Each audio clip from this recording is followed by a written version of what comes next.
Ongoing U.S. military operations in the Middle East are stretching supply chains, increasing demand for munitions and intelligence, and raising new questions about how long industry can sustain the pace without supplemental funding. Behind every deployment, contractors are providing the logistics, technology, and support that make operations possible. Joining me to break down what this moment means for industry is President of the Professional Services Council, Stephanie Kostro. Stephanie, thanks for joining me this morning. Thanks for having me, Terry. I think we need to start with operations in the Middle East. Logistics there are under real strain right now. The Strait of Hormuz is effectively closed. How are contractors and the Department of War working together to keep support flowing when the main corridor is this contested? That's a great set of questions, Terry. I think, well, I'll say this for sure. We in the contractor community have been talking with folks at the Pentagon for years now about contested logistics. And I know it's a phrase that popped up a lot in the National Defense Authorization Act over the last few years. But this is a real world example of exactly what happens when logistics are contested. And, you know, they can be contested by adversaries like Iran, who controls the Strait of Hormuz and all of the shipments going through there. They can be contested by natural occurrences, right? Rising sea levels, et cetera, or they can be contested due to other, human-made factors. Currently, in the Central Command area of responsibility, there's a lot going on. And so contractors are looking at everything that's going on, the way they can flow goods and services, the way they can get in and out of theater, et cetera. And there are really three main areas where contractors are providing support to the Department of War. As we move forward, contractors are looking at accelerating production of advanced munitions. And we can talk a little bit about some of the deals that have been announced and what that means in terms of contractor support. The second area is providing intelligence support, and we can talk a little bit about what drones are doing in ways that hadn't been deployed in CENTCOM, the Central Command area of responsibility in the past, and then also supporting logistical needs, and that goes back to what I was talking about, contested logistics. So three main categories, Terry: production of advanced munitions, intel, and then logistics. Stephanie, as a former logistician, I want to start with logistics. I figured you might. We don't have, as the air quotes might say, boots on the ground in this current operation, but we do have service members deployed to theater at various support bases, and contractors are there. What are they experiencing right now? So I love, Terry, that I can talk in acronyms with you, but I'm going to try to do my best to sound them all out for your listening audience. If you talk to folks in the Pentagon about flowing forces, and you mentioned boots on the ground, but you also, other things. We've got folks at sea, we've got folks in the air, everywhere, and contractors are there alongside them. If you look at the TIP-FID, which is the time phased force deployment data, which I'm just going to call it TIP-FID, but that's what it stands for. It really talks about what is being moved, who's providing it, where it goes, and when. Those are the main logistics pieces, right?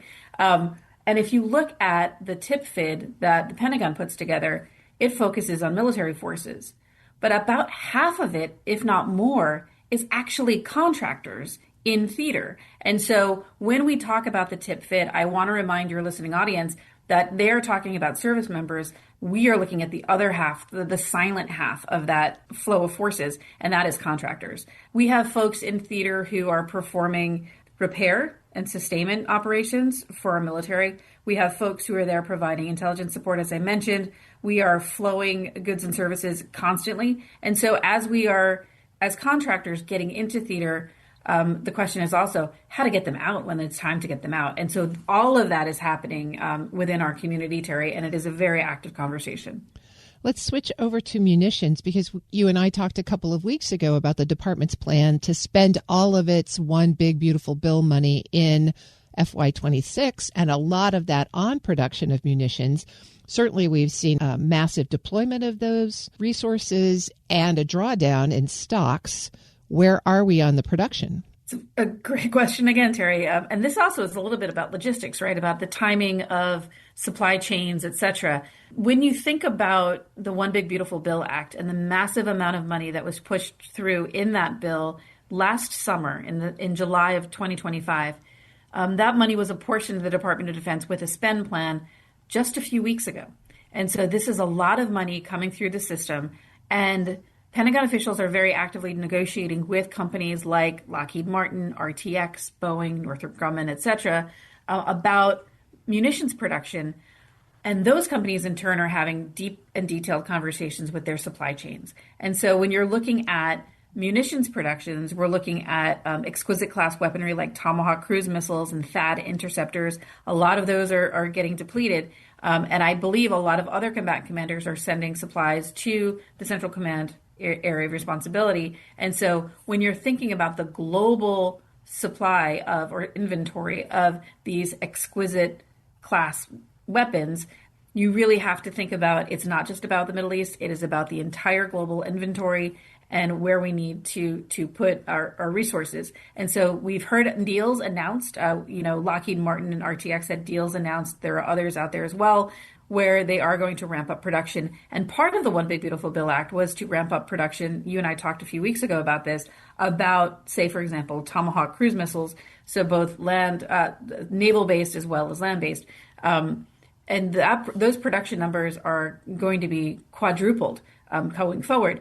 Part of that means is that you've got to activate your supply chain. You have to get some of these long lead items into your production model, and you need to retool equipment. You need to expand facilities, et cetera. And so that's going to be critical as well. I'm speaking with Stephanie Kostro. She's president of the Professional Services Council. Stephanie, let's turn to your third topic, which is intel support, both in theater and at home station. So that is another piece where, we're talking about defense technology using AI, data analytics, specifically using AI platforms. There's some movement in that space. So that's one side of it. And then on the deployed side of it, we are using drones, as I mentioned, in new ways. We've learned some lessons from the operations in and around Ukraine and Russia.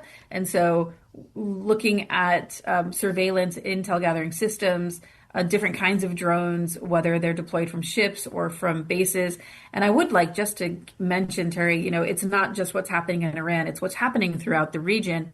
And there are major logistics hubs in places like Kuwait, which we've used now as U.S. military forces for decades. And so those are targets. And so not only are we surveilling what's going on in and around Iran, but we have to surveil what's going in and around our logistics hubs to make sure that we have the defensive weaponry that is capable of protecting those hubs and making sure they are operational going forward.